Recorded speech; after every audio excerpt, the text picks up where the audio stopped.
의원님, 그 위안부 합의 문제는 저도 유엔의 인권을 담당 6년간 한 입장에서 그 합의서가 맨 처음에 나왔을 때 저도 굉장히 의아스럽게 했던 부분이 많이 있습니다.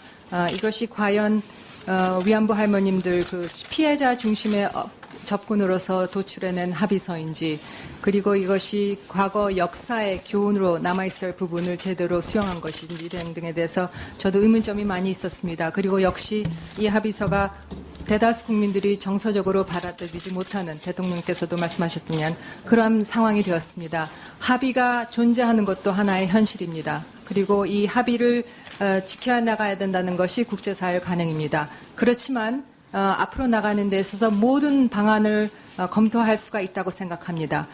그래서 우리 내부의 검토, 위안부 할머님들 피해자들은 물론 그 단체, 그리고 우리 정부의, 그리고 우리 국민들의 지혜를 모아서 의원님들과의 지혜를 모을 필요가 있고, 궁극적으로는 일본의 진정성 있는 조치, 그 피해자들의 마음에 와닿는 조치가 있어야 될 것으로 생각합니다. 그런 방향으로 적극 노력해 보겠습니다. 강경화 후보자에 대해서는 저도 총평은 그래도 새누리당에서 제일 깨끗한 놈보다 더 깨끗해.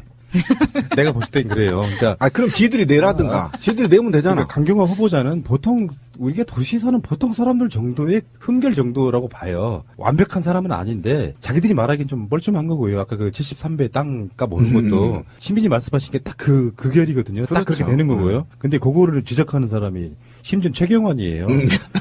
자기 고향에다가 막 그 경제부총리 할 때 돈 쏟아붓던 바로 그 인간들이 나와가지고 아까 말씀하신 것처럼 1560평 평당 이게 샀다가 나중에 11만 원으로 올랐다. 이건 누가 봐도 투기래.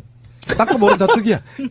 그냥 보면 투기지. 근데 이거는 대지로 바꾸면 다 이렇게 올라요. 저희 시골도 똑같아요. 그렇겠죠. 누가 갖고 나서 땅의 가치를 올린 건지. 그리고 투기라는 게 그런 거잖아요. 다른 방송에도 말씀을 똑같이 드렸는데 투기는 필연적으로 유장 전입이랑 연결이 돼서 농지 같은 거 살 때는 특기 전입이 그렇죠. 필요해요. 네.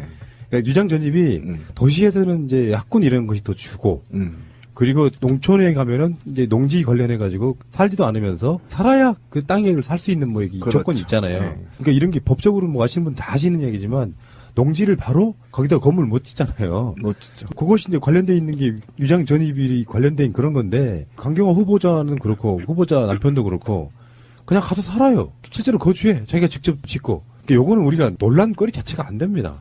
그 사람들의 논리는 땅을 사가지고 땅값이 올랐으니까 투기다 이렇게 하고 있는 이거는 누가 봐도 말도 안 되는 거지 않습니까? 최경환이 구속될 놈이 말이야. 초이노믹스 기억나나요? 나라 망치고 지 고향에다 한 2천억 정도 발랐죠. 나쁜 놈의 시기. 지금 강경화 외교부 장관의 외교부 장관 후보자에 대해서 지금 계속 반대하고 있는 것을 사람들은 이렇게도 본다고 하더라고요. 이 외교 무대에서의 한일전이다. 그러니까 예, 좋은 판단이었어요. 한국과 일본이 싸우고 있다. 국내에서 외교 무대에 누구를 세울 것인가를 갖고 싸우고 있는 형태다라고 판단들을 하고 있고요. 사실 저는 강경화 이 분을 보면서 참 많은 것을 느꼈어요. 그러니까 이게 아마 다른 분들도 느꼈을 테지만 사실 이 사람이 뭐 입지전적이니 뭐 어떤 이런 게 중요한 게 아니고 과연 대한민국이라는 나라가 조선시대를 다 통틀어서 이만큼 외교 무대에서 역량을 가질 수 있는 사람 그리고 인적 네트워크를 가진 사람을 과연 몇 명이나 키워봤는가. 이 강경화라는 사람은 대한민국이 키운 외교 무대의 인재 중에서 손가락 안에 드는 사람이에요. 유엔에서 오랫동안 사무총장 3명을 겪은 전문가고 인권운동가고 이런 사람. 그 최근에 그런 비슷한 사람이 한 명 있었죠. 반기문 씨라고. 사실은 대한민국에서 이렇게 전 세계를 대상으로 유엔이라는 큰 그 조직 안에서 전문가를 키운 거는 반기문과 강경화 이 두 분밖에 없어요. 아직은. 지금도 많은 분들이 그 안에서 일을 하고 있지만 그렇다면 이 강경화라는 사람은 대한민국이 키워낸 인재인데 이 인재를 단지 여자라는 이유만으로 또 하나 단지 서울대 출신이 아니고 외무고시 출신이 아니라는 이유만으로 이렇게 반대를 한다는 것은 이거는 정말 국익에 굉장히 반하는 행동인 거예요.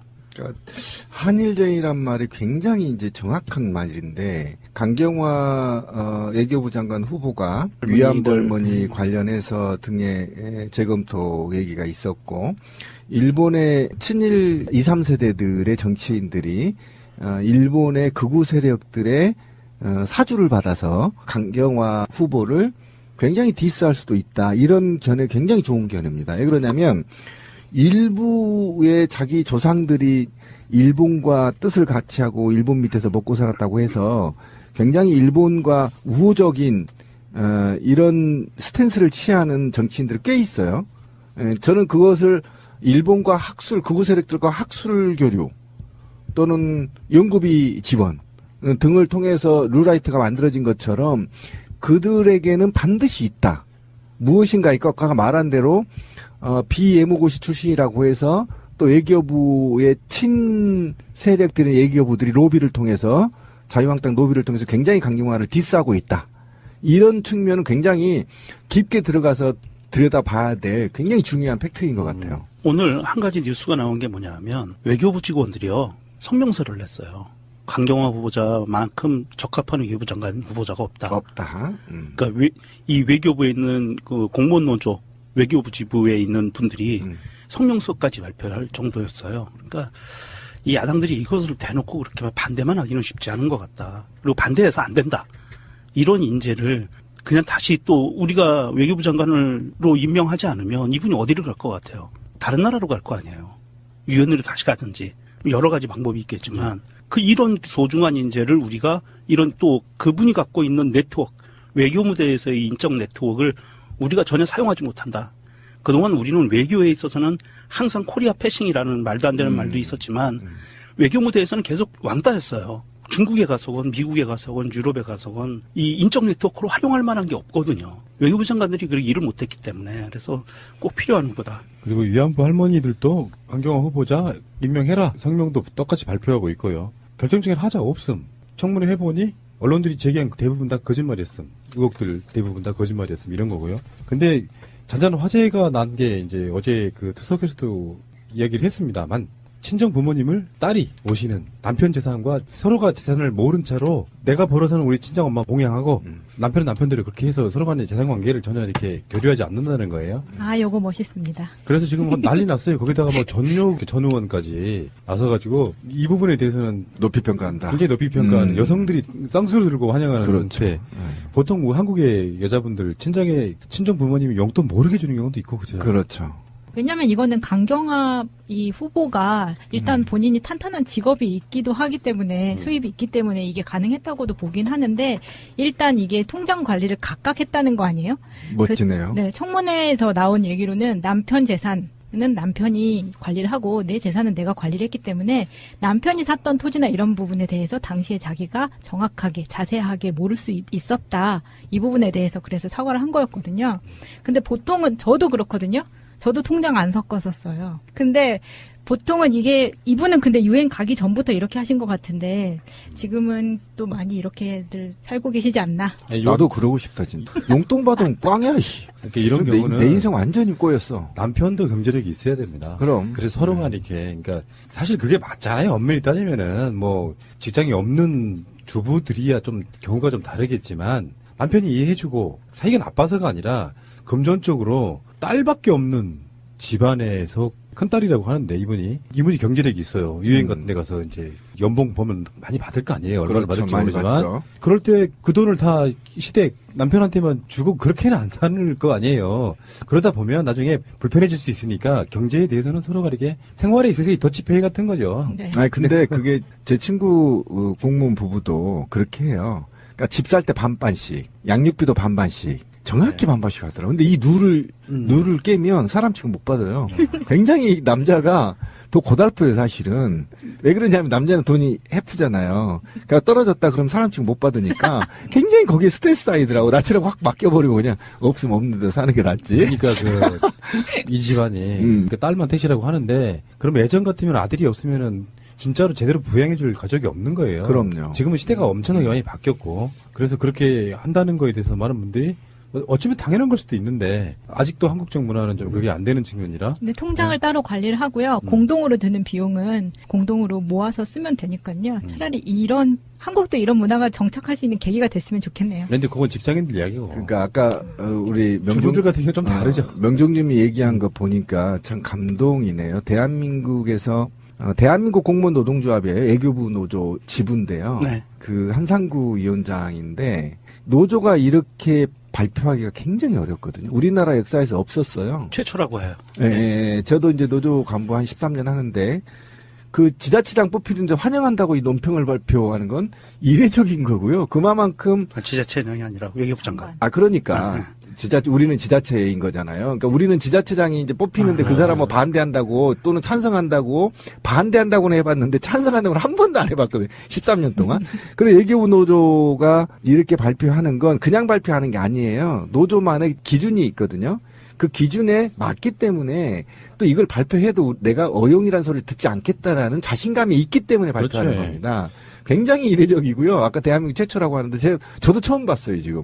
그냥 우리가 보통은 KBS 사장 반대한다 막 이렇게 성명 쓰고 우리 공무원 노조 같은 경우 무슨 장관 반대한다 이렇게 쓰거든요. 과거에 그랬어요. 근데 이렇게 공무원 노조에서 환영한다는 성명을 낸다는 건 굉장히 이례적이고요. 외교부에도 홍보노조가 있어요? 대한민국은 보통 이제 전체가 36만 명 정도 돼요. 몇 급 이하만 가능하죠. 예, 5급 이하만 가능하죠. 근데 어차피 불법이잖아. 아니, 우리만 불법이고 여기는 다 그러니까. 공식이죠. 노조라면서요. 노조인데 공무원 노조를 허용이 됐어요. 전공노만 허용이 안 된 거야. 공무원 노조는 그렇구나. 네. 전공노만 이 설립증을 뺏어가고요. 나머지는 99개 노조는 다 설립증이 있어요. 저런 불법스러운 사람들 같은 불법이 아닙니다. 법의 노조. 헌법적 노조, 헌법 노조. 예. 강경화 후보자는 그러면 이제 마지막으로 이런 얘기를 짧게 한번 해보자고요. 문재인 대통령이 임명을 강행해야 할까요? 문재인 대통령이 강경화 후보자를 외교장관의 국회 동의 없이 임명을 강행하는 것이 더 좋겠다 아니다만 한번 말씀을 해보세요. 일단 저는 단호해요. 임명해야 된다. 왜 그러냐면 그 이유가 별로 큰 한방이 없어요. 우리가 말하는 큰 한방이 없단 말이죠. 큰 한방이 없는 것이고 그 다음에 지금 저는 삿바 싸움이라고 생각합니다. 그렇지. 힘겨루기. 네, 힘겨루기인데 이걸 가지고 협치를 할 거냐 말 거냐 개소리 같은 거 하는데요. 국민은 자유한국당이 협치를 원치 않습니다. 문제는 국민의당도. 문제는 국민의당인데. 국민의당이 지금 돌아설 거라고 저는 판단되거든요. 그래서 만약에 포결에 들어가면 어떨지 될지 모르겠지만 어쨌든 저는 자유한국당하고는 사실 협치는 불가능하다. 제가 볼 땐 그래요. 지금 대통령 된 지 한 달도 안 됐거든요. 지금 뭐 하나 도와준 거 있나요? 나는 이게 너무 괘씸한 거예요. 자기들이 나라 이렇게 만들어 놓고 적어도 한 3, 4개월은 도와주다가 그러다가 발목을 잡든가 아니면 도와줬더니 너 개판이다 이렇게 해서 딴지를 걸든가 그것도 아니고 첫날부터 딴지 걸어서 지금까지 뭐 하나 도와준 게 있나요? 자기들 다 망쳐놓은 거? 그 다음에 이제 두 번째로 만약에 국민의당이 반대한다면 국민의당은 이제 소멸의 길을 갈 거다. 적어도 제가 오기슨 거 아니에요. 웃어요. 왜 그러냐면 지금 국민의당이 그동안에 광주에서 사랑을 받았던 거에 보답하려면 지금 문재인 정부의 협치를 해서 그 협치 속에서 자신들이 나아갈 방향을 결정하는 게 맞다. 그런데 자유한국당하고 부안회동에서 현 적폐 청산을 위한 새 정부의 발목을 잡는다고 한다면 제가 볼 땐 적어도 소멸이 되거나 분열될 겁니다. 그중에 몇 명은 적어도 다시 당을 깨고 더불어민주당으로 올 가능성이 굉장히 높아서 판단 잘해야 된다. 양쪽에서 맞을 수 있다. 명령님은? 제가 보기에는 아까 잠깐 말씀드린 것처럼 다음 주에 대통령이 제안한 상임위원장 회동이 있고 나면 그냥 표결로 통과될 것 같아요. 그래서 강행을 할 이유가 없는 것 같은데 혹여 잘못되더라도 이거는 대통령이 반드시 강행해야 될 부분이다. 이 강경화 후보자 같은 경우에는 지금이 아니면 이 양반이 오랜 기간 동안 유엔에서 쌓아온 그런 네트워크와 경력을 대한민국이 활용할 수 있는 기회가 전혀 없다. 이제는 돌아갈 수 없는 강을 건널 수도 있어요. 강경화 씨의 대상으로는. 그래서 이번에는 이분을 우리가 반기문 씨는 좀 이상한 행동과 마인드 때문에 우리가 내쳤지만 우리가 내쳤다기보다는 본인 스스로 다시 나갔지만 이 강경화 씨 같은 경우에는 반드시 대한민국 외교부라 인해서 대한민국의 외교를 책임질 수 있는 그런 인재로 우리가 계속 좀 부려먹어야 된다. 이런 생각입니다.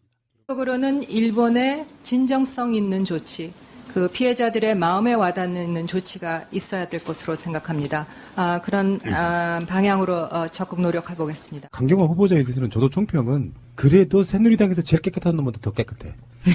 내가 봤을 땐 그래요. 그러니까 그럼 지들이 내라든가. 지들이 내면 되잖아. 그러니까 강경화 후보자는 보통 우리가 도시에 사는 보통 사람들 정도의 흠결 정도라고 봐요. 완벽한 사람은 아닌데 자기들이 말하기엔 좀 뻘쭘한 거고요. 아까 그 73배 땅값 오는 것도 신빈이 말씀하신 게 딱 그 결이거든요. 딱 그렇게 그렇죠. 되는 거고요. 근데 그거를 지적하는 사람이 심지어 최경환이에요. 자기 고향에다가 막 그 경제부총리 할 때 돈 쏟아붓던 바로 그 인간들이 나와가지고 아까 말씀하신 것처럼 1560평 평당 이게 샀다가 나중에 11만 원도 올랐다. 이건 누가 봐도 투기래. 땅값 오른 다 투기야. 그냥 보면 투기지. 근데 이거는 대지로 바꾸면 다 이렇게 올라요. 저희 시골도 똑같아요. 그렇겠죠. 누가 네, 한 갖고 15만 나서 원 땅의 올라요. 가치를 올린 건지. 그리고 투기라는 게 그런 거잖아요. 다른 방송에서 말씀을 똑같이 드렸는데 투기는 필연적으로 유장 전입이랑 연결이 돼서 농지 같은 거 살 때는 특기 전입이 그렇죠. 필요해요. 네. 그러니까 유장 전입이 도시에서는 이제 학군 이런 것이 더 주고 그리고 농촌에 가면은 이제 농지 관련해 가지고 살지도 않으면서 살아야 그 땅을 살 수 있는 뭐 이 그렇죠. 조건이 있잖아요. 네. 그러니까 이런 게 법적으로 뭐 아시는 분 다 아시는 얘기지만 농지를 바로 거기다 건물 못 짓잖아요. 멋지죠. 그것이 이제 관련돼 있는 게 유장 전입이 관련된 그런 건데 강경화 후보자는 그렇고 후보자 남편도 그렇고 그냥 가서 살아요. 실제로 거주해. 자기가 직접 짓고. 그러니까 요거는 우리가 논란거리 자체가 안 됩니다. 그 사람들의 논리는 땅을 사가지고 땅값이 올랐으니까 투기다 이렇게 하고 있는 이거는 누가 봐도 말도 안 되는 거지 않습니까? 최경환이 구속될 놈이 말이야. 토이노믹스 기억나나요? 나라 망치고 지 고향에다 한 2천억 정도 발랐죠. 나쁜 놈의 시기. 지금 강경화 그 외교부 장관의 외교부 장관 후보자에 대해서 지금 계속 반대하고 있는 것을 사람들은 이렇게도 본다고 하더라고요. 이 외교 무대에서의 한일전이다. 그러니까 예, 의원님, 그 위안부 합의 문제는 저도 유엔의 인권을 담당 6년간 한 입장에서 그 합의서가 맨 처음에 나왔을 때 저도 굉장히 의아스럽게 했던 부분이 많이 있습니다.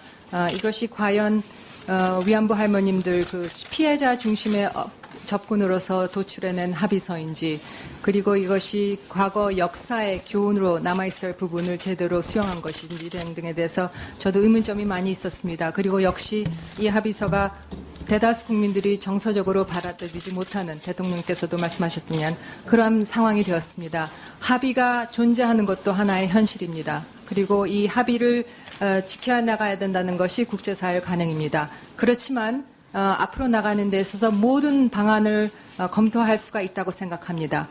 그래서 우리 내부의 검토, 위안부 할머님들 피해자들은 물론 그 단체, 그리고 우리 정부의 그리고 우리 국민들의 지혜를 모아서 의원님들과의 지혜를 모을 필요가 있고 궁극적으로 이게 한국과 일본이 싸우고 있다. 국내에서 외교무대에 누구를 세울 것인가를 갖고 싸우고 있는 형태다라고 판단들을 하고 있고요. 사실 저는 강경화 이분을 보면서 참 많은 것을 느꼈어요. 그러니까 이게 아마 다른 분들도 느꼈을 테지만 사실 이 사람이 뭐 입지전적이니 뭐 어쩌는 이런 게 중요한 게 아니고 과연 대한민국이라는 나라가 조선시대를 다 통틀어서 이만큼 외교 무대에서 역량을 가질 수 있는 사람 그리고 인적 네트워크를 가진 사람을 과연 몇 명이나 키워봤는가. 이 강경화라는 사람은 대한민국이 키운 외교 무대의 인재 중에서 손가락 안에 드는 사람이에요. 유엔에서 오랫동안 사무총장 3명을 겪은 전문가고 인권운동가고 이런 사람. 그 최근에 그런 비슷한 사람이 한 명 있었죠. 반기문 씨라고. 사실은 대한민국에서 이렇게 전 세계를 대상으로 유엔이라는 큰 그 조직 안에서 전문가를 키운 거는 반기문과 강경화 이 두 분밖에 없어요. 아직은. 지금도 많은 분들이 그 안에서 일을 하고 있지만 그렇다면 이 강경화라는 사람은 대한민국이 키워낸 인재인데 이 인재를 단지 여자라는 이유만으로 또 하나 단지 서울대 출신이 아니고 외무고시 출신이 아니라는 이유만으로 이렇게 반대를 한다는 것은 이거는 정말 국익에 굉장히 반하는 행동인 거예요.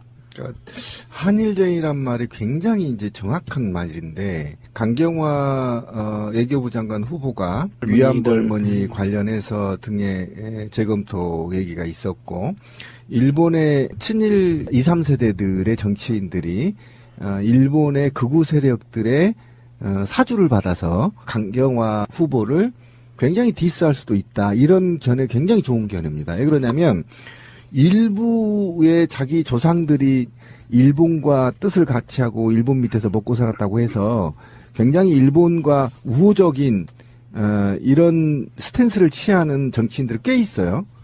저는 그것을